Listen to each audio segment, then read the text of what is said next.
You can just leave your camera off. Of course, you can leave your camera on too. I love seeing your faces. Irene, nice to see your face. All right, so this evening or afternoon, evening, I think, we'll be defining alternative assessment, comparing it to traditional assessment, looking at some different examples, assessing strengths and weaknesses of alternative assessment. And then where we find these weaknesses, see if we can find some solutions for it. So I'm going to start out with a quick poll. I have this question here, alternative assessment, and you don't have to answer the question, what is alternative assessment? Instead, I have this poll question for you. Can you define alternative assessment? Maybe yes, you definitely can. Maybe you feel like, yeah, kind of. Some of you might think definitely I cannot, and some of you might think maybe, I don't know. So I'll give you a moment to go ahead and complete the poll.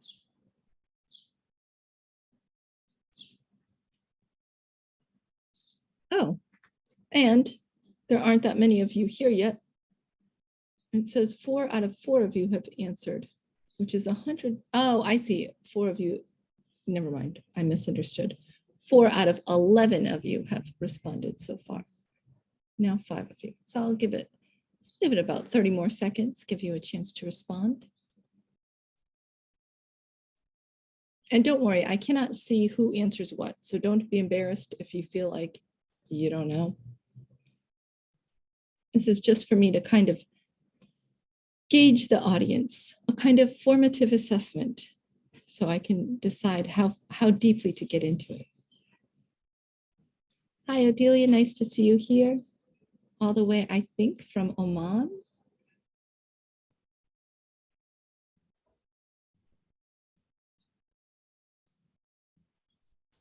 All right, I'm going to wrap this up. 5 seconds left. Get your answers in if you like.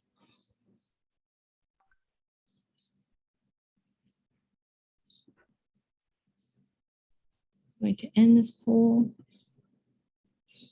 and I will share the results with you. So interesting. Nobody feels like they have no idea, but most of you are in the kind of I don't know area, and that actually is very fair. Defining alternative assessment is actually a bit trickier than it seems like it should be. I've done several different classes, seminars where I've talked about alternative assessment, and I was looking through past slides, and I noticed that in none of them did I have just a definition of alternative assessment. And then even when I went online looking for definitions, alternative assessment is almost always kind of given as a definition in comparison or as a set of descriptions. But unlike the other assessment terms, I didn't really find that many just kind of concise terms. I did find one that I thought was nice and easy, and it came from yourdictionary.com. Alternative assessment is ways of evaluating how students are doing in a class, which are not traditional methods such as tests. So basically, this is assessment through any other way other than tests. It can be formative. It can also be summative. It can be informal, so just kind of gauging a class, or it can be formal for grades, marks, and scores. So some descriptors that can help us understand this a little bit better. Alternative assessment requires students to perform, create, produce, or do something. So unlike of what we think of in a test where you just circle something, check something, maybe you fill in a word, alternative assessment is asking students to do much more than that. It uses real world context, so it tries to give either a task that is real world or set up a situation or scenario that's real world using real world language, functional language, things like that. So we see a lot more authenticity there. Similar to what we were talking about with formative assessment, this focuses on processes, not only products. So there may be a product as well, such as a video or a poster, but the teacher is also paying attention to the process, what goes into the final product, not just the product itself. This requires high-level thinking and problem-solving skills. So we're not just checking a box or just showing that we remember something. We actually have to do those higher-level critical thinking skills, such as analysis, evaluation, and creating. It provides feedback on strengths and weaknesses to the student themselves, to the teacher themselves, so the teacher can see what the strengths and weaknesses are, and usually results in feedback. Instead of a test where we just have a score, there's usually more kind of qualitative feedback that is involved with alternative assessment. And then finally, it encourages transparency. So it encourages students to be aware of what the grading criteria and standards are, to understand how the grade is arrived at. This is usually part of the feedback, possibly would even involve students in the grading process. So basically, alternative assessment is an alternative to the traditional kinds of assessments we normally see in classes. Just for a little background information, alternative assessment arose in the 1990s and kind of as a rebellion against this idea that we can measure a student's ability and skills in tests. So a lot of teachers, and you probably had this situation yourself, you know a student is very talented and skilled, but they're just not doing that well on tests, and realizing there must be another way to assess them. Or we have this other side of the issue, a student who can't speak in class, can't communicate, but every time they do well on kind of grammar tests and quizzes, that's also an issue. I encountered this myself often in my last teaching context. I was working in a university in Uzbekistan. Some of my students could communicate very well, but I had a lot of students that I really couldn't have much of a conversation with. I could say, hi, hello, how are you doing? Maybe ask a couple basic questions, but anytime I tried to get into further conversation, they really were not able to communicate with me. And so I started asking teachers, why is this student in my class? Because they were, to be fair, they were all future English teachers. So it seemed that they should have a high level of English if they're going to be future English teachers. And the teachers would just shake their head and say, well, they did well on the placement tests. So I said, well, what's on these placement tests? They're just grammar tests. So students who could do well in these grammar tests were then thought to have high English proficiency, when in fact they had very, very hardly even basic communication skills. So situations like this that make us aware of this need to have more than this basic traditional assessment, there is a role for alternative assessment. Also things like learning styles and other kinds of various strengths and skills students have. Another way I like to define alternative assessment, you can just tell by looking at it. So if we look at this first picture, this is traditional assessment. Students are looking down, writing, look silent. Everybody's working alone individually. In the next picture, we see alternative assessment. So we see something that's much more collaborative, much more creative. We see more visualization. And this is what we think of with alternative assessment. So to help us look even further, I'm going to do what most textbooks and websites do when they're defining alternative assessment. They're comparing it to traditional assessment. So traditional assessment is a one-shot timed experience. So you're going to have a test. You have 30 minutes to complete the test. That's it. Alternative assessment tends to be untimed. So you have, that doesn't mean that you have all the time in the world, but maybe this happens over a couple days. You can take the work home if you're not finished, and the possibility of revision. The teacher comes by, gives some feedback. Students can incorporate that feedback into the final product. Traditional assessment is pretty much always individual. Alternative assessment could be collaborative, done as a group or pairs. Traditional assessment has one right answer. It's very objective. Alternative assessment allows a lot more creativity and open answers. On traditional assessment, it tends to be summative and the feedback is a score. Alternative assessment can be summative, but it is often formative. And even if it is summative, feedback is emphasized. So it's not just a score, but also some kind of comments on how to improve and what went well. Traditional assessment uses low-level cognitive skills, just kind of memory and recall, so you don't need to understand at a high level, whereas alternative assessment requires high-level cognitive skills. When we think of traditional assessment, we think of tests or quizzes with multiple choice, gap fill, matching, things like that.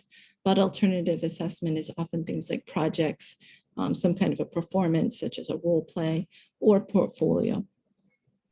And as mentioned, in traditional assessment, we're assessing a product, whereas in alternative assessment, we're often including the process as well, but we can be assessing the product.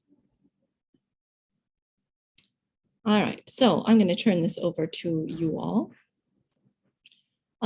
You know traditional assessment. You know that it's things like multiple choice tests, gap fills.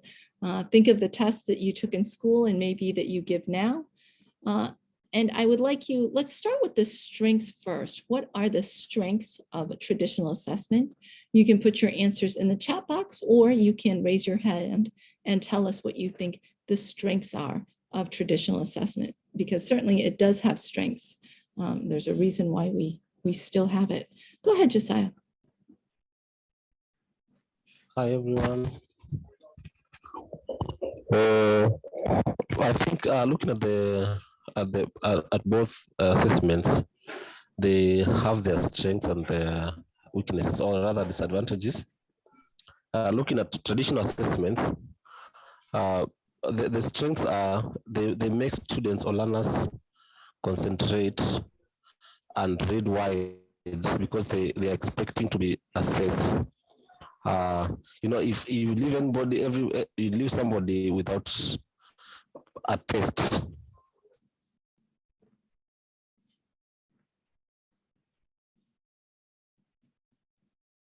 You dropped it.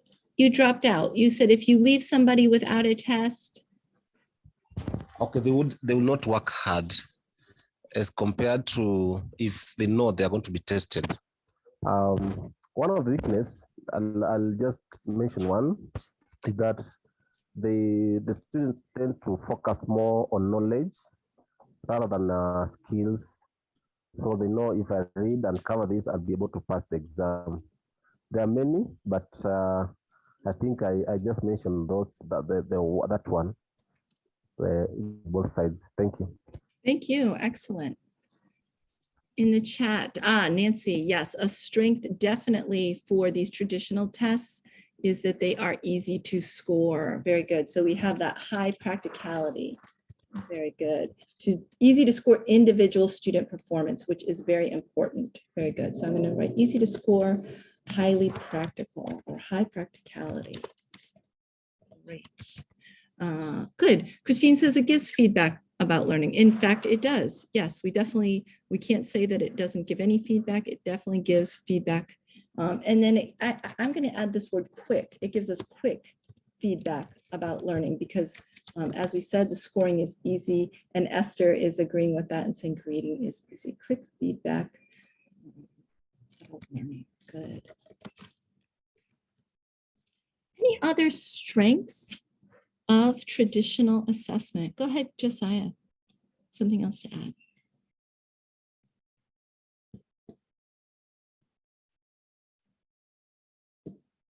Or maybe your hand is just still up. Sorry, my mic was muted. Oh, go ahead. Okay. So I can see here written it's motivating, easy to score, quick to give feedback. So again, the traditional assessments make the teacher also teach objectively. Like, you know, this the kind of knowledge that a student is required to get. So if we left teachers to teach without these kind of assessments, most of them will go out of the context, or rather whatever is required syllabus. So I can say it gives the teacher a direction when teaching. Yes. Yeah, they're pretty straightforward. Yes. I agree with that. That's definitely a strength. Very nice. I see some other people have their hand raised. Go ahead, Caroline. Okay, I will speak on the memory. It helps the student to, both the student and the teacher, to be able to like measure if the student has a long-term memory of memory, or maybe it's short-term. So, Okay. yes. It helps assess long-term or short-term memory. Good. Yeah, and I would say it definitely it definitely does promote practicing using that skill of memorization. I think it's easy to forget that memorization is an important skill. Often when we look at critical thinking, we emphasize those top skills, but we can do nothing if we can't remember anything. So we don't want to forget that memorization is definitely important. That's a good reminder. Thanks, Caroline. Right. Irene says the feedback is important to check on the areas of improvement. Yes, definitely. And we're getting this quick, simple feedback. It's objective feedback, right? I think that's another strength here, the objectivity of these kinds of tests. Good. Does anyone want to add to the weaknesses of traditional assessment? What else can we say that is kind of lacking in that area?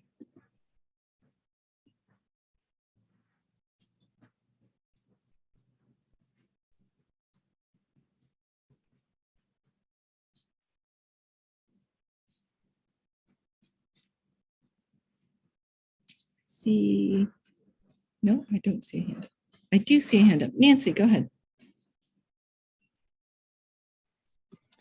I think one of the weaknesses of traditional assessment is that at times it might not give the actual measure of a knowledge of a learner, because, for example, if by the time a learner is sitting, for example, either a CAT or a sitting exam, maybe they are sick, or they're experiencing some emotional breakdown, or they just have a problem, or they are hungry, they might not perform well as they would have performed when they are okay.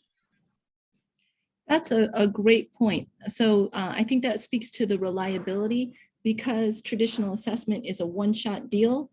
If you're not feeling your best because you're sick or you're hungry or you are having maybe some emotional problems, and so you miss your one chance to do well. So maybe you really do know, but you just, that wasn't a good day for you.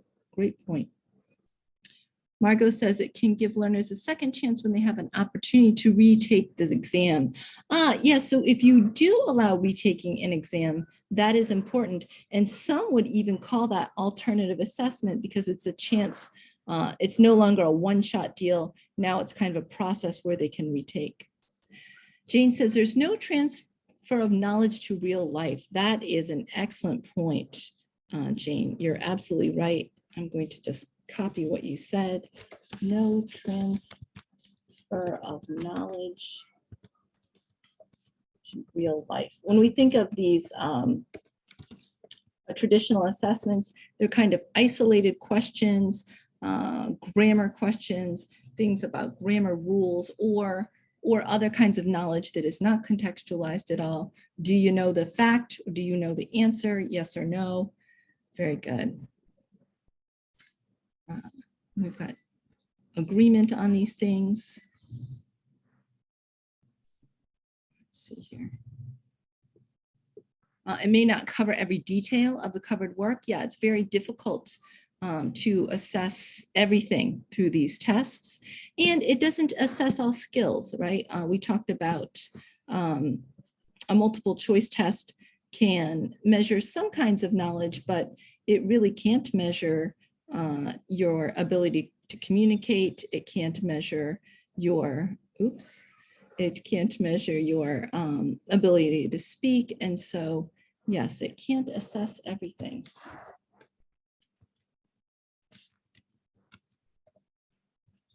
It is a bit limited in what it can assess. Okay. Yes, and Irene seems to be agreeing with that and may not test all the learning areas. Ogalo says, to add to what Nancy said, traditional assessment do not reflect the real capabilities of learning because they're too constraining. Absolutely right. It's very limited. Excellent. Austin adds, it's hard to differentiate individual capacities. Yes, that is absolutely true too. Adelia, I see you have your hand up.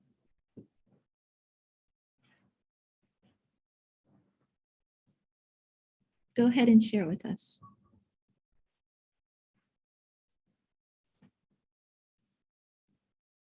And you are muted, so we can't hear you. Oh my goodness. Okay. Hi everyone. I was busy talking here. I was busy chatting away, not knowing nobody's hearing me. Okay, so I think that sometimes it makes teachers not to really teach for students to learn. They just teach so that they can teach aligning to the tests or exams, because they're the same teachers who are setting these exams or maybe predicting when it comes to national exams or any other exams outside their scope. But in the end, sometimes they end up just doing that. They don't want students to learn any other thing, but they want students to learn something they're going to give back, like memorize and give me back. So sometimes it's a bit limiting in that way. Yeah. That is an excellent point. Thank you. It was a little hard to hear. There's a strange tapping noise. But I think what you're saying is that it often causes teachers to teach to the test. Teachers only care about teaching the things that they know will be on the test. If it's not on the test, then the teachers doesn't bother paying attention to it, even if it's valuable, useful information. And actually, this is related to washback. So when teachers are under a lot of pressure to make sure that students do well on tests, teachers as human beings will focus on those things that are on the test, and they'll only focus on those. And yeah, that is definitely an issue. Great. Nancy says it requires rigorous work in moderating exams in order to standardize it for different learners. National examinations tend to favor private school students compared to public schools. Excellent. I think this goes with what Austin is saying. Yeah, it doesn't account for learner differences, or even for different levels. It's looking for, these are the things you need to know. And if you don't know these things, then you are a bad student, basically. Yeah, so it is very limiting in that way. Excellent. This is a fabulous brainstorm. I think you guys got everything. So yeah, the strengths of a traditional assessment: high practicality. It's not time consuming to make, to do, or correct. It's very rate or reliable, meaning the answers are objective. We don't have to worry about if the teacher likes you or not. The answers are the answers. It's also familiar to the students. You don't need to explain the rules or the instructions. You can put a multiple choice test in front of students. They know what to do. And in terms of understanding the grade, it's very transparent. They can basically do the math themselves. However, the validity may be low, as you all kind of brought up. What is it measuring? Is it truly testing or truly measuring a student's abilities? As Nancy and Austin said, it's not looking at these individual capacities. Others were saying it's very limiting. It's not testing all the areas. It's not covering all the details. They're too constraining, as you mentioned here. It's not authentic. It's not real lifelike, which kind of goes to Jane's point, this transfer of knowledge. It has a poor washback or low washback. Students are doing this minimal kind of studying. And we've also talked about this. These kinds of tests are easy to kind of use luck with. And also these kinds of tests are easy to cheat on.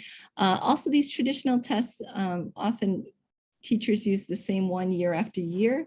So if you have an older brother or sister or friend, you can look at their test and just copy the answers from that. I know that that has happened. I know that kids in my school would do this. Have a good evening, Nancy. Nancy M.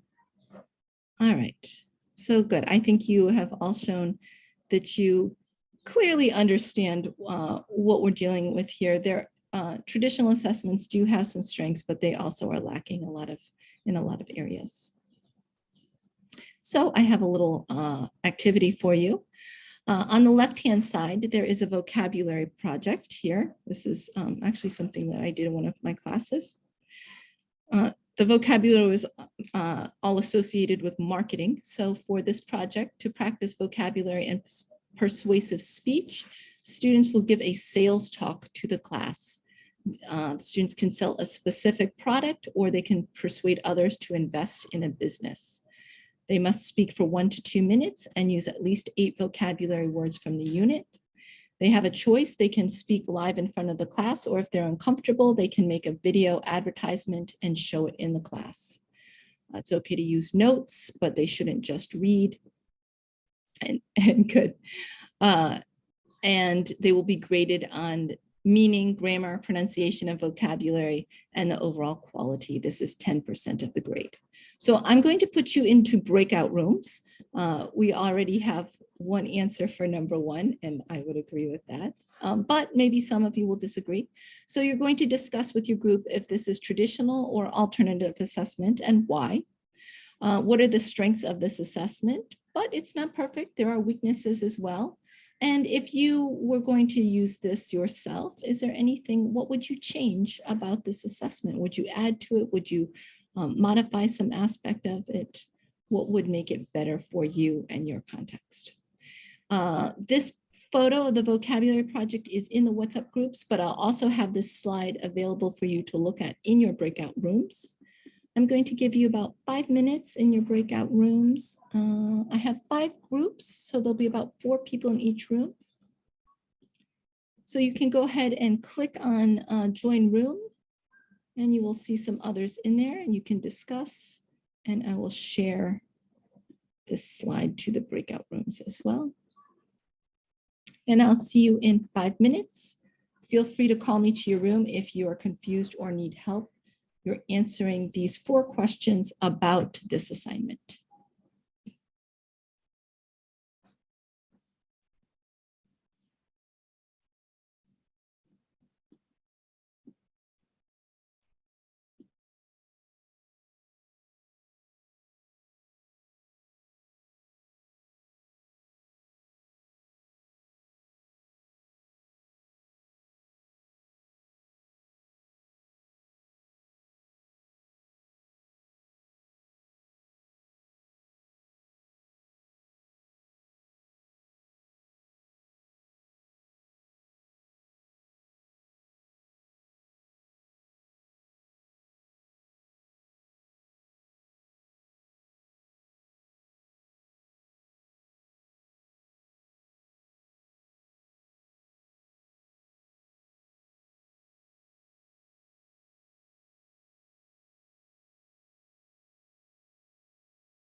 Welcome back, everyone.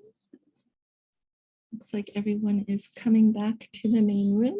Hopefully you had some interesting discussions. So let's see what you had to say. If different groups can, I think we all agree that this is alternative assessment, although if anyone disagrees, they're welcome to answer that question.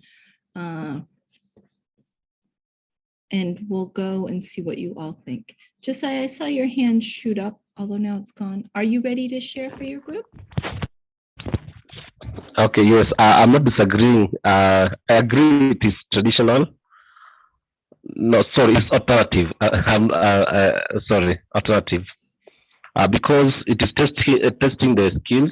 In our group, we discussed that the student is going to use the skill of speaking eloquently, probably, and mastery of those words, the maybe 8, and putting them in speech.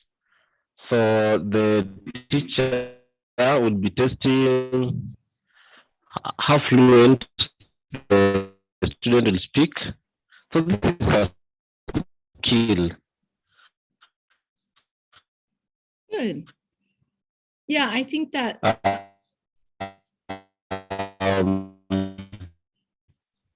Go ahead. And even there's a part, we are also going to check confidence. If as that's fake confidence. You're kind of cutting it at the end. There's something about confidence.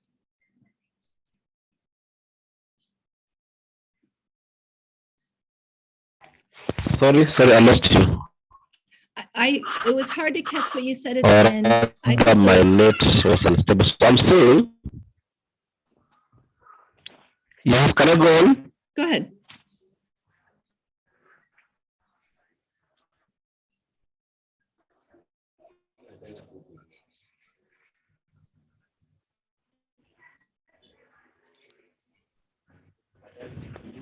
Okay, fine. So we look at the assessment. They're very good in speaking, but you may not be able as a teacher to check whether the student will be able to spell the.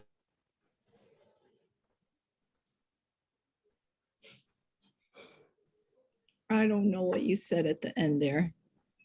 It was going and then it just. Yeah, so yeah, I'm just thinking somebody else should continue. Isn't it appears to be giving him challenges? Yeah, Josiah, go ahead and type what you were saying into the chat because it sounded very interesting, but I was at the end, I was only picking out certain words. Jeffrey, go ahead. And what group are you in, Jeffrey? Room 2. Great. First of all, room 2. Then number 1, we agreed that it's an alternative assessment. Then number 2, the strength of this assessment is that skills such as speaking skills will be identified. Number 3, the weaknesses, those who don't know how to speak will not be advantaged. Then lastly, what will you change about the assessment? We said that at least we include such things such as writing, so that we could be able to maybe see what the students may write. Thank you. Oh, okay. So if they want to do maybe a visual advertisement where they're writing it out, that's true. So something the teacher could do to help with this and make it, so I agree, it is alternative assessment, but it looks like we're assessing a product, right? This kind of speech.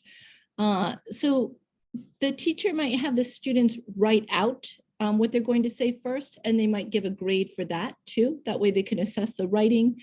So maybe they're able to use the vocabulary well in writing, but when it comes to speaking, maybe they have difficulty, and that would help it to be more of a process. Great.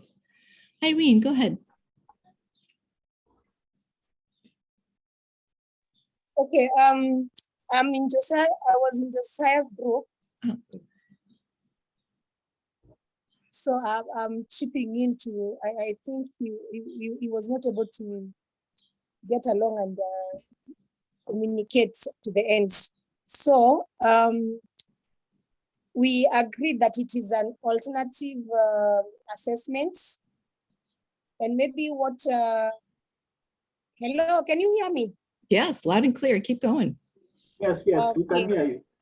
Yes. So maybe I'll just add on to the last point on how we can be able to improve that if we were to use it in our class for assessment, that maybe we'll ask the learners also to construct sentences and maybe write down those sentences to be able for even future reference. That will be able to solidify the information in their minds. That's a nice addition to that.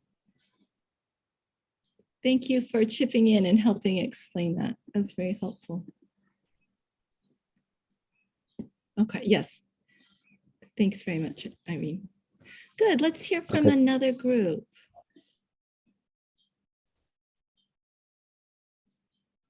Did anyone disagree that this is alternative assessment?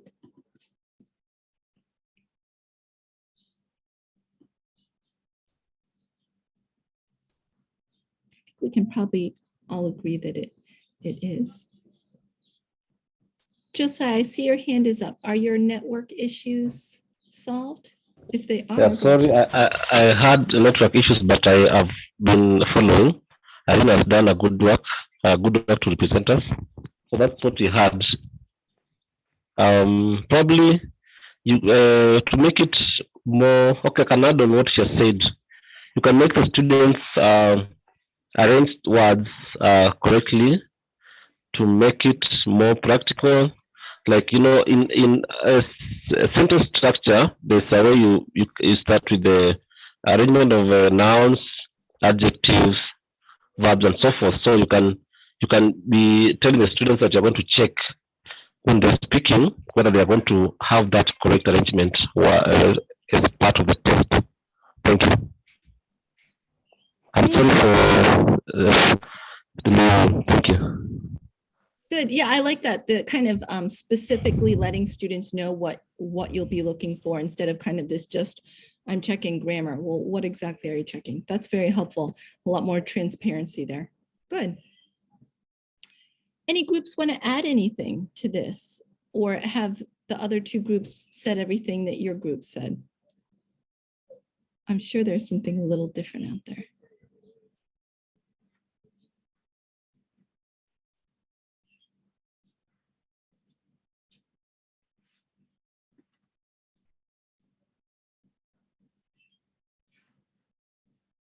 So I think a weakness of this certainly is practicality, right? It's going to take a bit of time to do this depending. So some of you have 60 or 70 students. Those of you who have 60 or 70 students cannot do this individually. Perhaps you could do it in groups, but then groups, that brings a whole other issue when we're assessing groups, which we will touch on later. So yeah, that might be an issue. If you have students who are not familiar with sales pitches or kind of this persuasive speech, that could also be an issue. But we can kind of assume from the nature of the assignment that that's what the course has been focusing on. So hopefully that will work out. And this is a difficult thing for shy students, introverted students to do. Which is why there's an alternative. They don't have to stand up in front of the class. They can record it and show the recording. And in this, they don't even necessarily have to show their faces. They could have different images instead.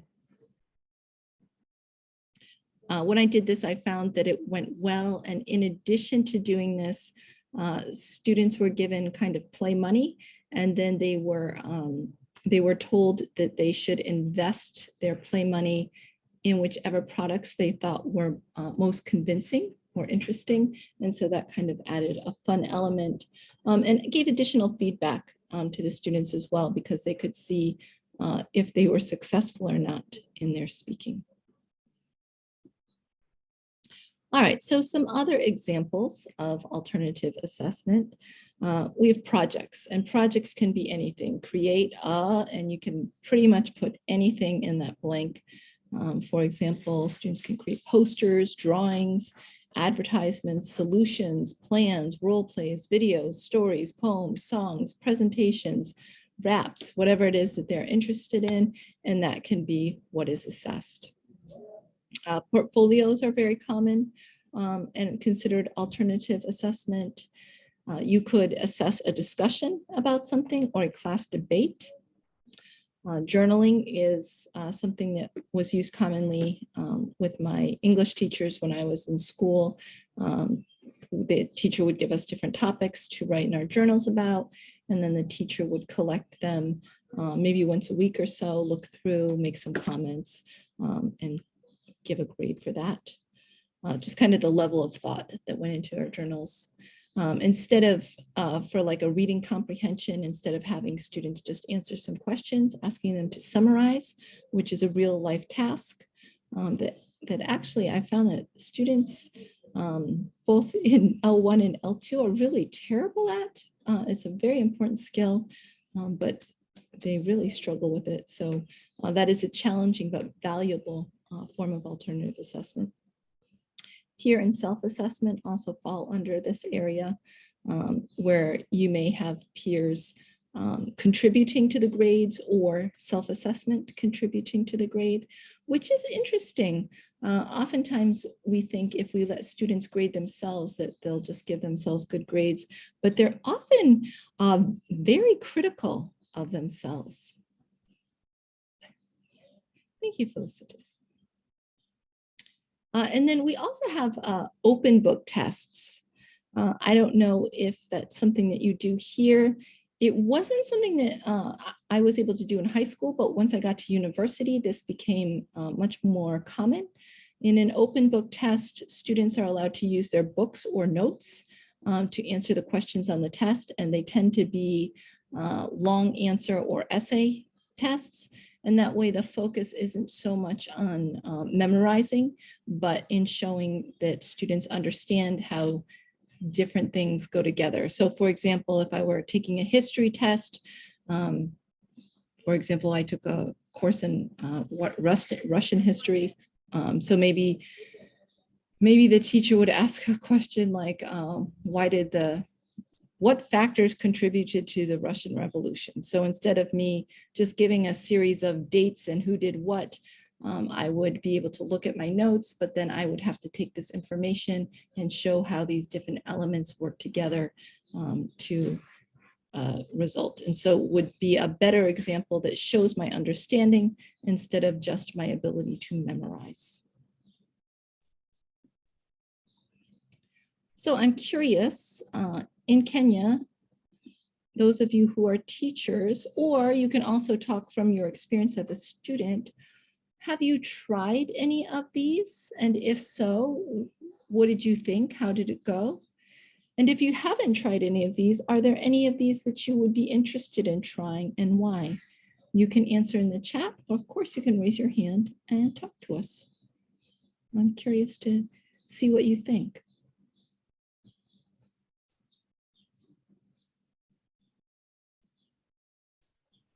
Hi, Mina. Hi, go ahead. Thank you. Yes, I have tried some of these ideas. I've had projects. I teach young learners, and one of the requirements in our curriculum is having a portfolio. That is also something that we use. Then I think also, okay, basically we use all of them apart from the open book test. But when we are assessing the learners at the end of the term, we obviously use the traditional method, but during class time, and we use some of these ideas. Yeah, if we have a topic, for example, there's one of my classes where I teach about conservation of the environment. I have my learners make posters. There are certain classes that we do enterprise projects where the learners get to come up with ideas that generate income and also present, sell within the class and also buy. Yes, then yeah, basically that's what I do. Not it's not something that counts at the end of the year, but it's something that we do. Oh, okay. Very interesting. So you are using a lot of these alternative assessments, but more in kind of an informal, informative way, but not as graded. Okay. Very interesting. Yes. Thank you. So while I have you here, Jane, if it were up to you, do you think it would be fair to grade any of those things if you could? Or do you think it wouldn't be a fair way to create grades or scores? It would be a very good idea to grade them, especially when you have weak learners, but then again, you see how talented they are when maybe probably making posters in their group discussions, they give their ideas, the effort they put in. I wish it's something that we would really consider at the end of it all. Yeah. I really like what you just said about the different different levels. Yeah, sometimes or oftentimes, I think this was pointed out by many of you, these traditional tests, if you look at it, you think, what is this? The student knows nothing. But when you give them projects like this, you realize they actually do know, and it's a way for them to showcase what they know. Great. I see in the chat that portfolio is quite common, and Odelia also uses discussions, debates, and slide decks. Odelia, what is a slide deck? Can you share with us?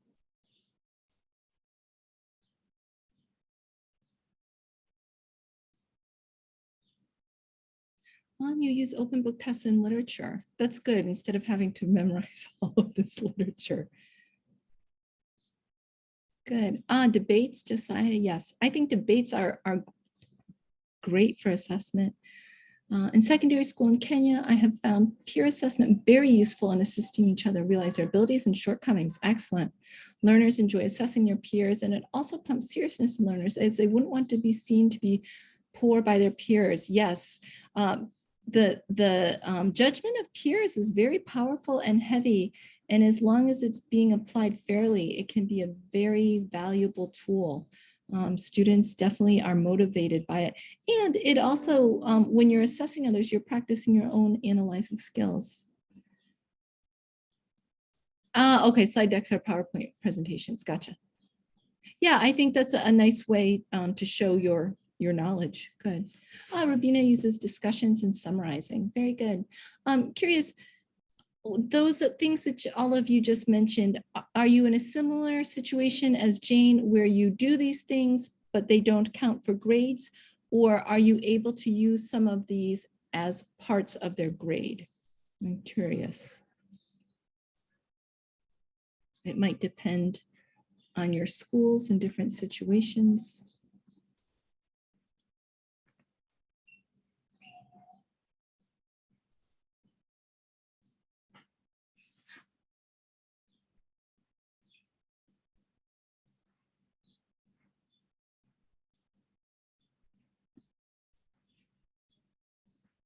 Okay, for you, they don't count for grades.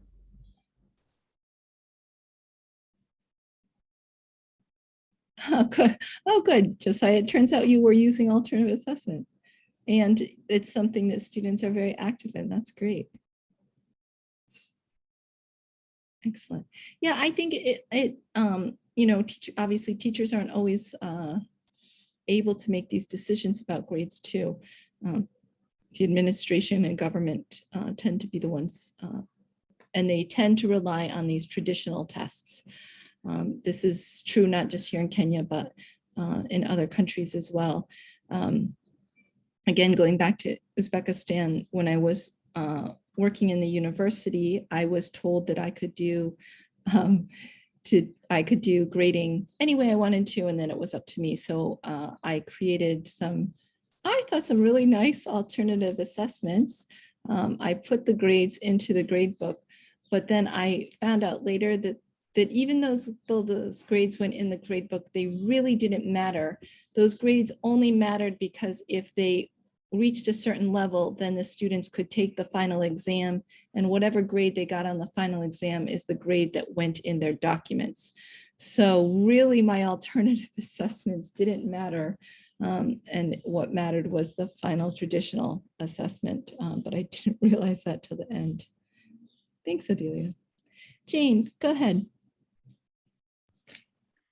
Thank you. So I just mentioned I teach young learners. But now I remember in my school, those who are in grade 3 and grade 4, when we have the national test, there are times where the learners get to some of the areas that they are being tested. There are skills that are considered and they're given marks for that. But in the other maybe lower levels, we do not do that. The only thing that we do is when we are testing for listening and speaking and reading. Yes. Interesting. Okay. Yeah. But because of the new curriculum now, some of these skills are now being tested. Yeah. Okay. So curriculum changes can make a difference there. Okay. Thank you. Yeah. I see in the chat, Adelia says peer assessment is part of MYP. What is MYP? I'm not familiar with that. And then thank you says, I often use group discussion. I found it quite effective with small groups of learners. Yeah, I have too. With large groups, not so much, but if you can put them in small, comfortable groups, they can be quite impressive, I think. And I wouldn't have a final, like a 25% score on a discussion, but I have done like participation points based on group discussion, how much people contribute, the quality of their contributions. You can get a good gauge of how well students understand based on what they contribute to a discussion. Excellent. Okay, that's your middle year program. Okay, and peer assessment is part of that. Oh, very good. Yeah, so slowly, I think we see change happening as policymakers catch up to teachers. Teachers know, often well ahead of administration and government officials and policymakers, what works and doesn't work in classrooms, and things slowly change. Other factors can contribute as well. For example, when I first started teaching English in Korea, it was very rote learning, lots of memorization of grammar rules and vocabulary. And I was brought in to do speaking and writing. And so even then though, the speaking and writing exams they're not traditional because they're not multiple choice, but they were set questions and students were expected to answer in very rigid ways. Same thing with the essays. And it was only as the market changed, because these were private schools, students were looking to get into international schools, and the international schools were focusing on an interview to go with their essays, and the essays were not the typical types of essays. The essays had to reflect some kind of experience where students learned something. And so finally, we were given a little bit of freedom. The interviews were a lot more flexible, where students could highlight their strengths and abilities, personalities. The essays became more narrative rather than kind of just rigid expositive types of things. And so we can see that as kind of the goals change, then it kind of carries back and it affects the teaching and the curriculum. So hopefully positive things are in our future. Peer assessment, I give learners a creative composition to write, give them parameters to check out, then have them swap and assess, give a mark. With experience, they give a mark close to what I give. That's very impressive. It's extra feedback and it's extra practice and analysis. Also provides models for other students. I love that. That's great. That is excellent. All right, so I think you may have some ideas now about, we looked at the strengths and weaknesses of a traditional assessment. What can you tell me about the strengths and weaknesses of alternative assessment now that we've explored it a bit? You can give me strengths or weaknesses. You can raise your hand and speak, or you can put in the chat box. whatever is more suitable to you.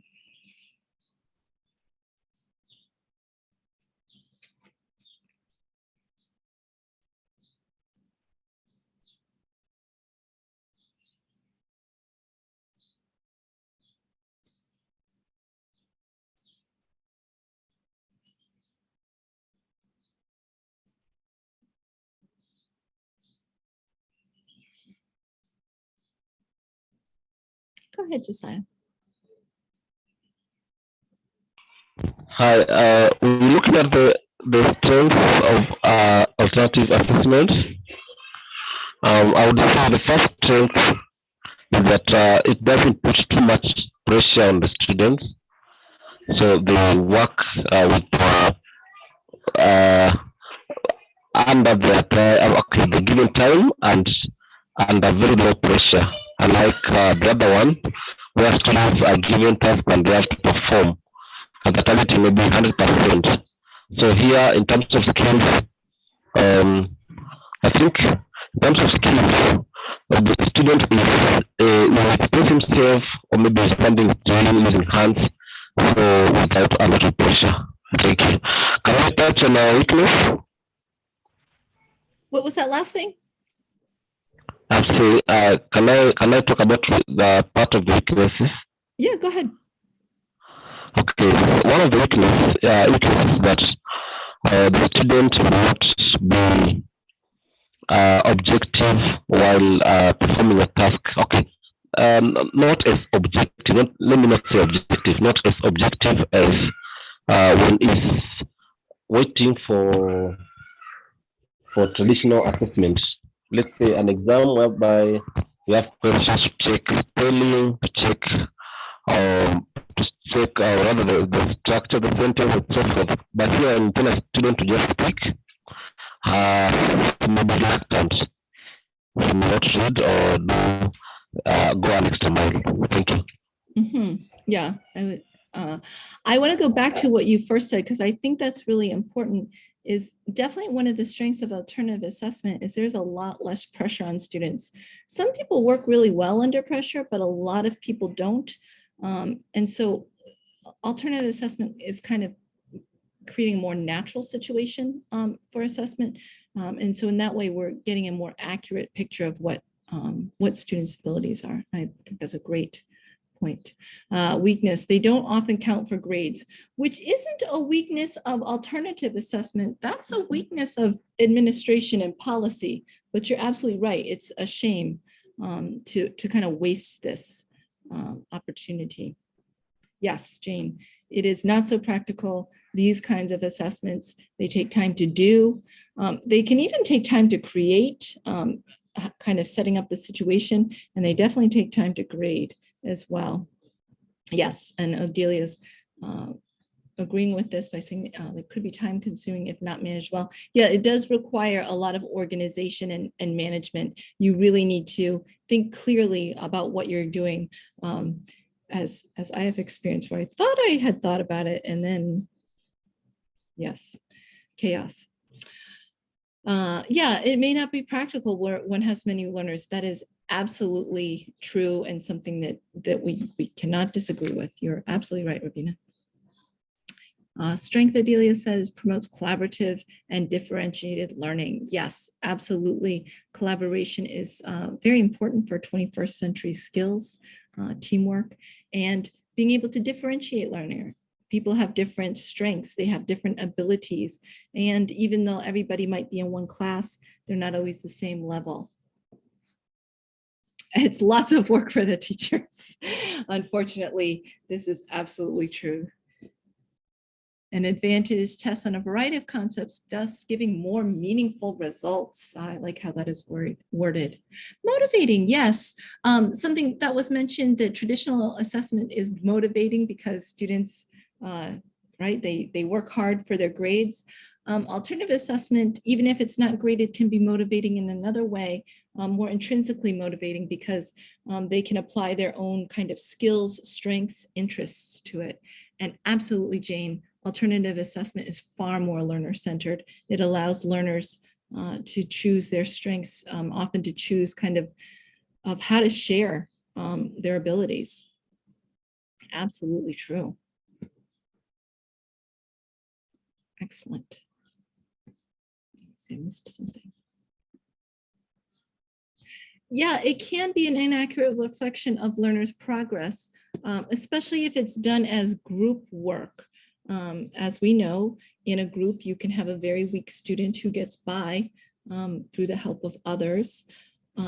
Or if we're not clear about what we're assessing, we may end up giving an inaccurate grade because of other factors. For example, if we're grading a poster and the student is a really good artist and we haven't been specific about what kind of language needs to be on the poster, we may feel we have to give a high grade, even though it's not shown to us whether the student has language skills or not. Multiple skills are tested, yes. We can definitely have that ability to do that. Excellent. So here, in terms of strengths, some things I have listed, and I think you've pretty much caught all of these. It can be a more valid test, a more accurate picture of skills. It can be, it isn't always, as Jeffrey has noted, but especially in terms of communication, there really isn't any traditional test that can measure communicative ability. Alternative tests are much more authentic. They're much more similar to what we do in real life. Also promotes engagement, collaboration, interaction, and thereby heightens motivation, soft skills, and critical thinking. And I find that it's easy to differentiate for mixed levels. So if they're, for example, the vocabulary project I showed earlier, 8 might be the number of vocabulary words for standard students, but if I have some higher level students, I might require them to use 12 vocab words, and then lower levels to use 6 vocab words, something like that.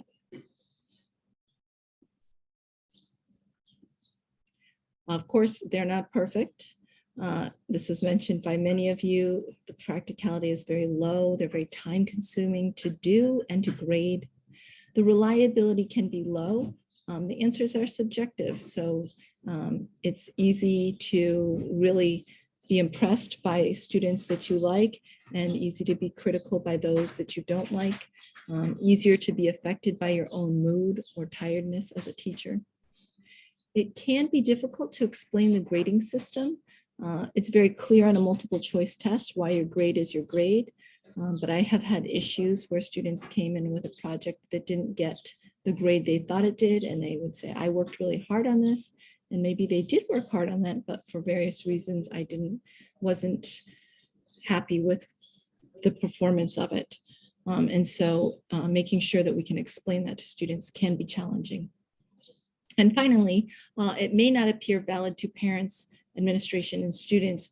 This is the reason why often these are not allowed to be included as grades, because they don't look like tests. They don't look like a real way to measure a student's ability. And even students may feel that way too. They may say, this isn't a test, this is an activity. Why are you giving me a grade? And so that can be an issue as well. Something that's interesting is this graph. It's from the assessment book by Douglas Brown I keep talking about. So no test is perfect. In terms of practicality and reliability, in terms of being objectively grading, we see that traditional assessment rates very high in those areas, but it rates very low in authenticity and washback. Whereas alternative assessment is very low in practicality and reliability, but high in authenticity and washback. And then we see in the middle, those kind of hybrid things such as short answer tests or essay tests kind of fall in the middle. But we cannot have our cake and eat it too. It will end at 6:30, or you mean like how long? These will end at the end of April, and then we'll go to once a week, if that's what your question is, Ophelia. So we have weaknesses in authentic assessment. but there are some things that we can do to help mitigate or improve the situation. So the biggest weakness perhaps is that the practicality of alternative assessment is low. These are time consuming. They're a lot of work for the teacher, as Jane says. So one thing we can do, especially for large classes, is not have individuals do it, but have group work. We can assign some parts to be done at home. So if they're making posters, maybe they have to create the posters outside of class, and when they come into class, they can get with their team and rehearse the presentation of it or whatever. But that would be some ways to improve that situation. In terms of the grading, if we have rubrics or checklists ready to go, this will help with the grading instead of looking at each poster or project and being like, oh, what is the grade for this? We can go and look at these boxes, and this can help cut down on the grading and also help provide feedback for the students without us having to write a lot of things. Reliability can be low. The answers are subjective, so teachers' likes, teachers' moods can be a factor. Again, rubrics really help with this. Rubrics help us to remember what are the standards, what are we looking for, rubrics or checklists, and to help us to be fair. And having just clear scoring standards. So if students are giving a presentation, are we going to grade pronunciation? Do they need to pronounce everything perfectly? Does it need to be pronounced well enough for us to understand? Same thing for grammar. Are we going to grade all grammar? Are we going to just look at the grammar that we've been focusing on the last 2 weeks in class? Or are we going to just ignore grammar? As long as we can understand the student, we're going to let grammar mistakes go. These are decisions we want to make beforehand. That way we're not being swayed by our feelings towards the student or even towards the topic. This can also be a factor. If we have, for example, a debate and the students are arguing about something that we disagree with, it might be hard for us to be objective. So it's important for us to have our clear standards ahead of time. Mentioned that it can be difficult to explain the grading system. Again, rubrics help with this. If students see the rubrics ahead of time, we talk about the scoring process with students, it becomes more transparent. They know what to expect. We want to make sure we have clear instructions and expectations. That might mean writing out the instructions so that students know exactly what they need to do for the project or whatever it is. And finally, it may not appear valid to parents, administration, or students.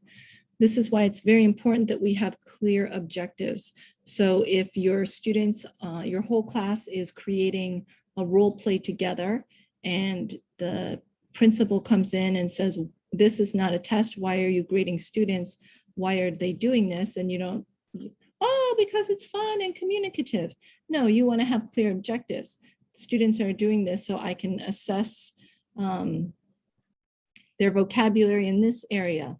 They need to be able to use these 3 different grammar structures or whatnot. And then we need to make sure that the assignment and the objectives go together.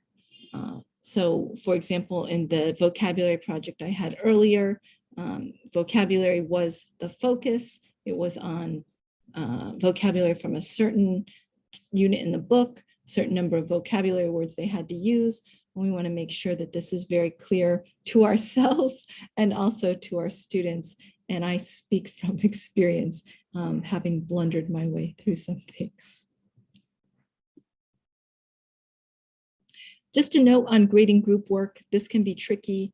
As mentioned, it might be that one talented student is carrying the whole group, or a bunch of people are working well and one weak student is getting by. Often when I'm doing a rubric, the rubric will be for the whole group, but there will be one section for individuals. So maybe they're doing a presentation and everyone has to speak. So maybe the organization of the presentation, the development of the ideas, maybe I grade the whole group, but the individual speaking is done by individuals. Or this might be a place where we have peer evaluation, where members of the group have a chance to say which members of their group worked hard and were responsible for what, to provide some accountability. All right, we're going to wrap this up. Does anybody have any questions or reflections or anything they want to add? We've talked a lot about a lot tonight. And you have been excellent participants, sharing your ideas through speech and through the chat.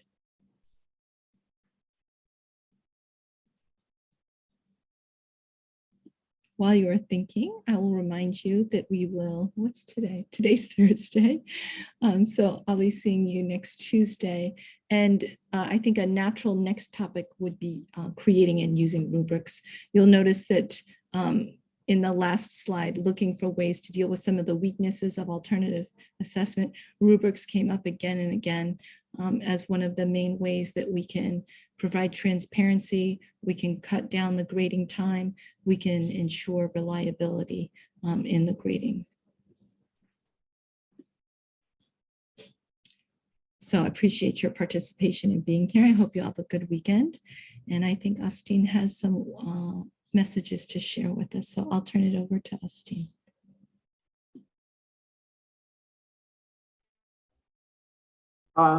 Thank you, Mina. That was a great session. I think we can give Mina a round of applause virtually. Yeah, so thanks, and we look forward to continuing with the sessions. Yeah, so I just want to point out that towards the end of last month, we were able to share a Google form where we were supposed to share. We were supposed to share about what we think about the sessions, which I think we did. And it is really encouraging to note that I think these sessions are really helping us. Then also, we also shared a Google form where we were supposed to register to be part of ELPAK. Because like we said, we have a lot of opportunities. Today, actually, we were just informed that we needed around 6 teachers for the open online professional training courses. Open this is a network for English teachers. And it is through these opportunities that at least we're able to put into practice what we are doing here. And we don't know, it can open other doors. Yeah, so we were actually trying to see if we have members who are able to fill the forms and also they're able to make some payment, even if it was registration. Apparently none of us did. So it means this opportunity has gone like that. You know, that's why we were saying that we need to be part of the group so that when these opportunities come, we get them, and there are many. Yeah, so apparently that one has gone. But I just want to remind us that we'll still continue to share the Google form, because we know that there are those of us who have just joined us and they might not be aware. So we will share it. And also there are some payments that are supposed to be done. So there's the registration fee, and then there's the monthly fee, which we are advocating that if you can pay it for the whole year, it's even much more better, so that you don't have to keep paying all the time, and then you are charged a lot of money. Yeah, so I just thought I should communicate that, and also to remind you people that we will share the form again tonight, so that we don't interfere with what Mina is going to share with us concerning this session. So tonight, maybe towards maybe around 9 p.m. there, we'll share that Google form again for those who have not registered. For those who have registered, at least try to even pay the membership fee, so that if we have an opportunity like this one that came and now is just going to go like that, then at least you guys can be able to grab these opportunities, because actually they are meant to be opportunities. Thank you very much. So I don't know if I have any other official who might want to add on or what I've said. Jen? Jen, okay, Carol has a question. So I think I'll take 1 or 2 questions. Then okay, I think awesome. I'll allow Jen also to say something small, and then we'll finish. Yes, sorry, yes, Carol. The pay bill number, I don't know if it was a till number or a pay bill number. Is it possible to share that one as well, because it escaped some of our minds? Yes, yes. I'll be able to share the account and the pay bill number. It's a pay bill. Thank you. I'll do that when I share the form. I'll just share them below. Okay. So, Jen, do you have Yes. anything you might want to say? Yes, I'd like to add something. Thank you, Austin, also, and thank you, Mina, for the great session. I just want to encourage everyone to just be part of ELPAK, because there's so many opportunities. Just like Mina says, open is a great opportunity. You get to be in a class with people around the world, and one of your the teacher is from Washington, DC. It is one of the courses that I did that for me, it was just changed my world and my worldview. Getting to be in a class where you get to hear what people all over the world, how their education system is, how they do their teaching, you really gain a lot of skills. Personally, I gained way a lot. And it has helped me and motivated me to just continue wanting more and also giving more, even as an ELPAK official. So I would urge everyone.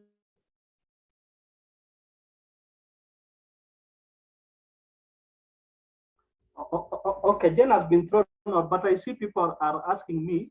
I think I can just say now, registration is just 1,000 shillings. And it's not refundable, but it's 1,000 shillings. Then the monthly fee is 200 per month, which comes to 2,400 for the whole Austin, year. it's Is it 200 or 100, Jen? It's 100. Jen, you can confirm. Yes, it's 100. Yes, it's actually 100. Yes. Per month. Yeah, but we're encouraging people, you pay for the whole year because there are a lot of benefits, so that if something comes, we will always give people who have already paid the registration and the monthly fee. That one becomes automatic. So I just thought I need to say here because I can see people already asking on the chat. Yeah, but the details will share, even those figures will share, so that when for those who have not fill in the form, but make sure you fill in the form because we are very serious about this because of the nature of the opportunities that are coming. And by the way, these opportunities are not only coming from the US Embassy. There are a lot of organizations that wants to work with ELPAK, because they know that we have these English teachers and all that. So English has a lot of programs, and I know Mina can testify. Even if you see her profile, you see, yeah. So it's rich, and guys, we have to move out of just where we are, out of our comfort, so that we can be able to grab these opportunities. They might be life changing for us. Yeah. So I think with that, I'll just finish up. But Mina, maybe you can say something just for the members here to know exactly what they have as English teachers and professionals.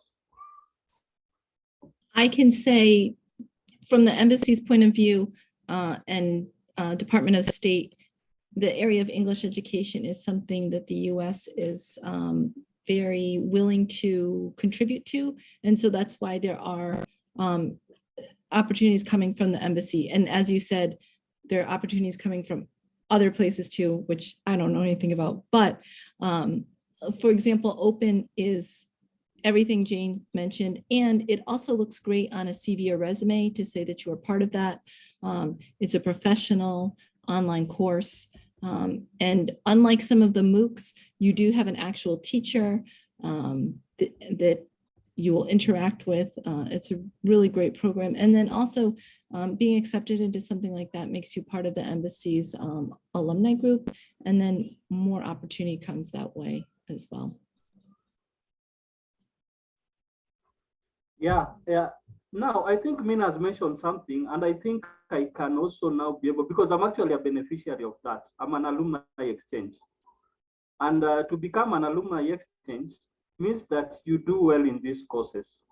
Like for me, in 2 of the courses, I was actually a high performing alumni, and I was not even recommended by the embassy. Actually, they were not aware when I informed them, but I was recommended by some universities in the US. So where I am, I get a lot of opportunities, even for grants and all that, because I'm an alumni exchange. So alumni exchange is like an exclusive club, you know, where you get opportunities that most people don't get to see. But all this comes because of what you have achieved, you know, what you have done. That's why I'm saying that there's quite a lot that we still have got to do, you know. And even what we are doing with Mina here, this is just a preparation for the greater things that we have. There's still quite a lot, you know. So for us to be able even to do this in a better way, we want you guys to be part of ELPAK, you know, so that we can grab all these opportunities and our lives are transformed even in ways that we cannot imagine. So I think with that, that's clear. If you have any question, you can still reach out to me or to Jen or any other ELPAK official. And even Mina is here so that your questions can be answered. But like I said, I'll be sharing the rest of the details after Mina has shared all the materials that were related to the session that we're doing today. Thank you all. Thanks, everybody. Bye, guys. Bye. Bye. Thanks for your participation. Thanks, Austin.